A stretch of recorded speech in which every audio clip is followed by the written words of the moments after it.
Hello and welcome to Chatterbox, where we'll be talking about upcoming TV programmes and film. Today we are discussing Dance, Dance, Dance and Timeless. I'm Toby Pope and I'm joined by Emily Hill and Luke Walsh. So I believe we'll start on Dance, Dance, Dance. We can play a short clip for the audience at home. And it goes a little something like this.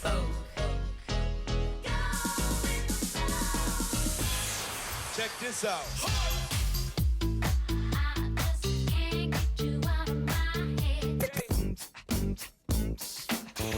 Just wanna rock you, girl. 'Cause then under my umbrella. Well, so first of all, let me ask you, how do you guys feel about the show just initially? Like, what are your initial thoughts? Strictly Come Dancing. Yeah. It's a rip-off. A complete and utter... I mean, ITV do this every single year where they try and produce some new original talent show with celebrities that, you know... No don't one's really heard of, yeah. Well, not necessarily no one's heard of, but they don't really need the money. And they just think, yeah, it's a flop. I mean, Alicia Dixon hosting it. I mean, in the first show, she looked like a bloody Egyptian. I wouldn't say it's a complete rip-off of Strictly, because, you know, Strictly Come Dancing is ballroom dancing. It's kind of, I get the impression it's classier. It's like the kind of thing my parents would watch, whereas this is something that I would watch, not that I personally would watch in my generation. So it's sort of the celebrities dance famous dancers, don't they, from sort of movies or music videos. Yeah. It's a great idea, I think, but it needs to be done well, and it's ITV just coming up with random ideas, I think, because it's a bit American, and I think it comes from an American idea from the lip sync battle. So it's a good idea, but I, again, think it's just a little bit done before. I mean, 'cause Luke, you were talking about how it's sort of like a bit of a rip-off, and the thing is, these people that are on the show, you don't really know them, they're vaguely famous. The problem that I had with the show is that they didn't really introduce any of the people on it. It kind of just got straight into it, which works for some shows, but for a reality show where I'm supposed to be rooting for the winner, or I'm supposed to be cheering on who I should be like voting out or voting in, there was no introduction. Yeah. I have no gauge on any of these people, and I just feel like I can't relate to any of their stories, little though they may be. But do you think ITV with The Voice at the moment, do you think that they're trying to almost cover up Dance, Dance, Dance as a kind of secondary talent show and trying to make The Voice the main show Like to almost focus on? a support to it. Yeah. Yeah, I kind of get that impression, because you've got the singing aspect, and we all know that The Voice is a little bit of a rip-off from the X Factor. And then you've got Dance, Dance, Dance, and it's a case of they've looked at shows which are good, which have brought in great ratings and people enjoy, and instead of thinking we can take the idea of this and make something new with it, they've just copied it. And as much as that's a great idea for ITV because they're going to get some money, it's not got celebrities that interest me. If it was, you know, celebrities we see on the TV, actors that we knew, then I'd be much more inclined to watch it, because I want to see whoever doing a Christina Aguilera dance, but I don't really want to see someone I've never heard of who's a D-list celebrity trying to jiggle about. It doesn't interest me. I think one person on there I know, and that's the woman who plays Priya in Emmerdale, and that's it. I don't even know the actress's name. I'm an avid fan of Emmerdale. I assume you are as well, Luke. Just absolutely love it. Got better things to be doing in my time. Oh, well. Better things than watching Dance, Dance, Dance. Well, yes. Many that they may be. One thing I'm also going to ask is, what do you think about the effects that they have on the show? Like, the very first dance they did, which was the one inspired by Michael Jackson, I felt like I was just in a different place when it started happening. Like, they had this really poor 3D model of like a spaceship coming around, and I felt like I was just completely gone at that point.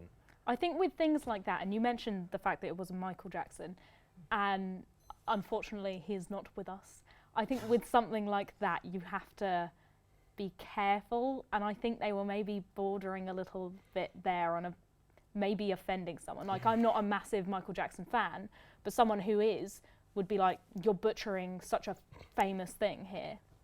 And the effects are trying to reel people in. Cliche? Yeah, they're to cover up the fact that the talent isn't that great, the judges aren't that great. And Alicia Dixon, I read a review on Dance Dance Dance, and they were saying about how Alicia Dixon is a dancer in her own right. And as far as I know, she did some ballet lessons when she was younger and then was on Strictly. I mean, That's not someone who I would say knows enough. So if you guys could describe the show in like one word, what would it be? Yawn. Overrated. Well, I believe that's all we're going to be talking for Dance, Dance, Dance. Join us after a small interlude for a discussion on Timeless.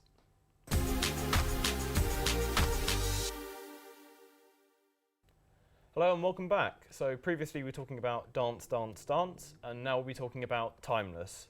I believe we have another short clip for all of you watching at home. Lucy Preston, Homeland Security. You need to come with me. Who was he? What the hell was that? A time machine. You're telling me this guy went back in time? I think someone who loved history would want to save it. Lucy, Wyatt. Rufus, I'm the pilot. are all these seatbelts really necessary? Oh, yeah.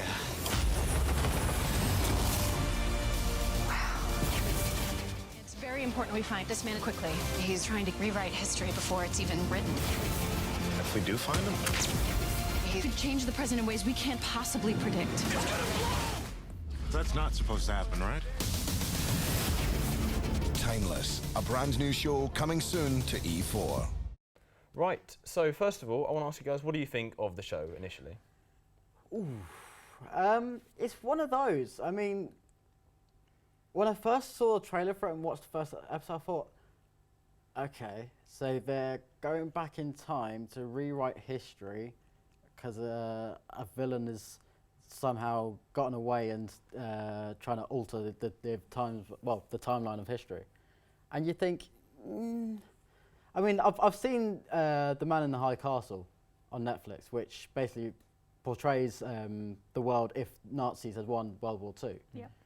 And you could see what they were trying to do, but Elements, yeah. the fact that it's on E4, it almost diminishes it for me a little bit. Like, it doesn't really, like, if it was on Channel 4, it'd be up there with Homeland, and it really could be drawing in the audiences. But in my opinion, it's yet to find its feet, I reckon. When I first saw the trailer, I thought, oh, this is quite interesting. It's nothing that I'd seen really before. I've seen that on Netflix, but I've not actually watched it. And I thought, this could be really good, depending on how they do it. But I didn't actually get around to watching it until fairly recently. And I realised that the person who writes it, Eric Kripke, also writes Supernatural, which is one of my favourite TV shows. So I kind of went into it, when I watched the first episode, with a little bit of a Supernatural head on. And there are elements of it where you can see in Kripke's writing that he's definitely got a way of doing things. So, for example, the opening credits, it's just one simple timeless, like that. That's exactly how they do it in Supernatural.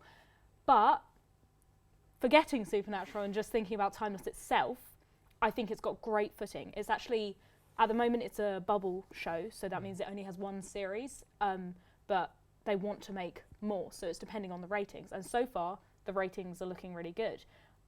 End of the first episode, massive cliffhanger, which makes you want to watch the rest of it.